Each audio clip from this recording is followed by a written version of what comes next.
remember it being a Saturday morning, a bright, beautiful, sunny day, with the birds chirping and the bees buzzing. Yet I was still half asleep.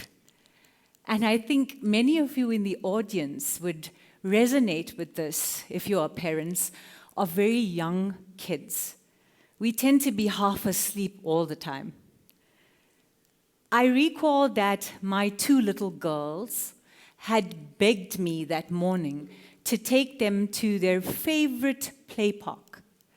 The park where they sell the sweetest milkshakes that would cause your dentist to cry. But giving in to the mum guilt, I actually trekked along.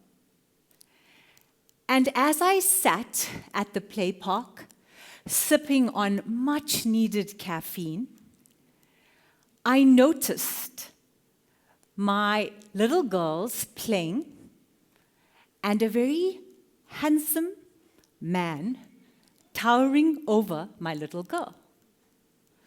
Cute, I thought. But when I looked closer, I saw this hunk yelling at my daughter. Cuteness vanishes, armed with a spoon that I find on the table. I charge towards this hunk, fueled by caffeine. And when I approached him, he was furious. He was furious that my little girl had pushed his child. At that moment, my heart sank, and my head said to me, "Not again." What I realized in that moment that he didn't know was that my girl was autistic. And in her world, pushing another child was an invitation to play. Pushing another child meant, let's be friends.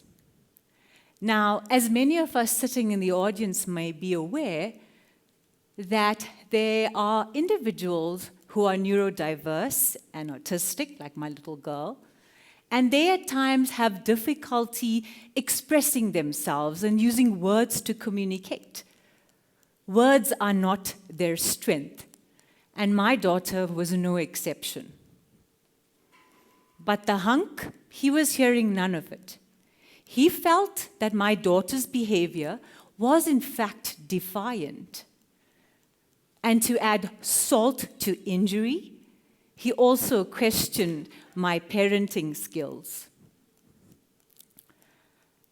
That night, whilst I was laying down in bed, wide awake, I had various questions that haunted me. What if this child was in fact hurt? And what if this matter had approached a courtroom? In the law that I practice and teach, we use a sort of measure or a yardstick to judge a person's conduct. And that measure is known as a reasonable person test. Now, this reasonable person test does not take into account a neurodivergent person or an autistic person. At that point, I realized that the law that I viewed as being neutral, objective, and universal was none of it. The law quietly erased difference. In South Africa, we have a branch of private law. And in private law, we have a specific type of law called delict. Now, in other parts of the world, delict is also known as tort law. So what is tort law? Tort law is a form of legal remedy or recourse that is available to a person that has sustained some form of harm or injury as a result of a conduct of another person. So in simple terms, let's take for example, You in the audience, you drive a very flashy sports car, and I'm not saying that you don't. And heaven forbid, one day you are actually involved in a motor vehicle accident. Your flashy car is damaged. You sustain physical injury, and there's medical bills to pay. All as a result of the negligent driving of the other motorist. Now, in South Africa, we're guided by cases. And one of the significant cases that we use to try and understand whether the negligent driver actually acted reasonably or not. And one of the cases is the Kruger versus Coetzee case. And the case simply says, did the negligent driver act as a reasonable person would have? Would a reasonable person in the position of the negligent driver prevent that harm? Now, on the surface or on the face of it, the test is very objective and it seems very fair. But if you dig a bit deeper, this test is actually rigged from the very start. It's rigged from the start because the reasonable person test is based on a neurotypical person.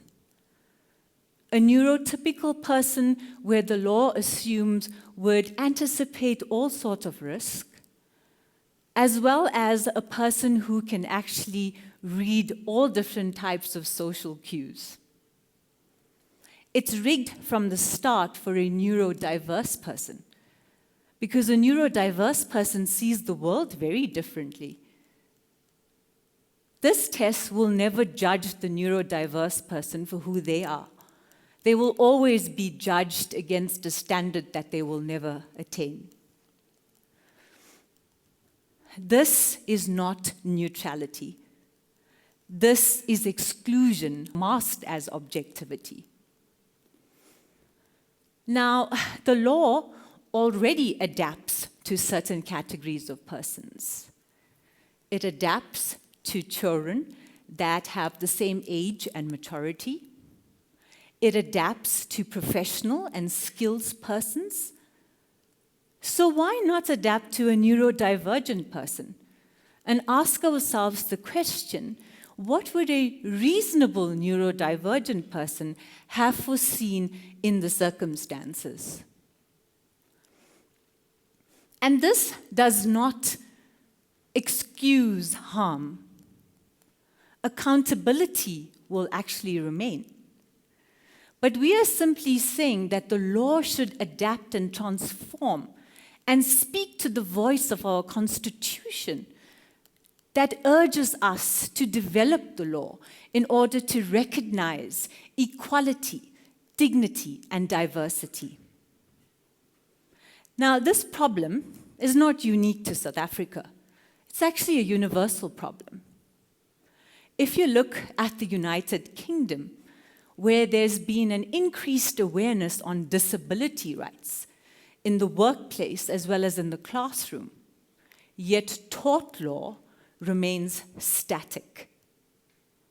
In Canada, where there's a strong jurisprudence on equality, yet the reasonable person test has not changed.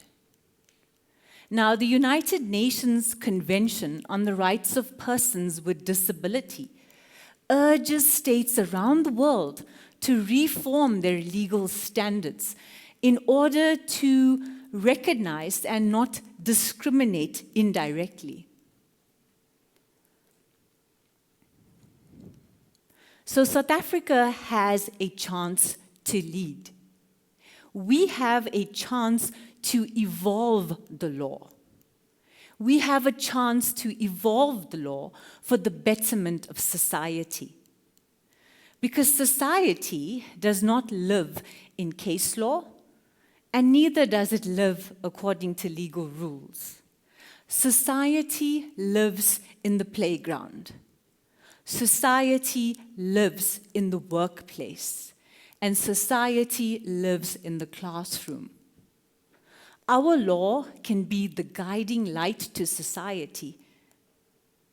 And we can say to society that being different is not a disorder. That being different is part of the fabric of humanity. Now, let me take you back to the playground scene, where my daughter did push. Yes, harm did result. But the meaning behind her actions were very different. The law as it stands has no space to see this difference. Well, not as yet. Sameness is not fairness. And when we measure the neurodiverse person against this rigid standard, we are actually measuring exclusion and not justice. It's time where we rewrite reasonableness. So the next time you hear the phrase, reasonable person, I want you to ask yourself a question. Reasonable to whom? Now, tonight, I chose to wear this beautiful butterfly dress. And if I can say so myself without sounding narcissistic. I chose it not by accident. For me, butterflies represent transformation. And we know that wings emerge through struggle. So the law, too, can unfold its wings to embrace dignity, equality, as well as diversity. So it comes a time where we rewrite reasonableness, not just for the law, but for greater humanity. Thank you.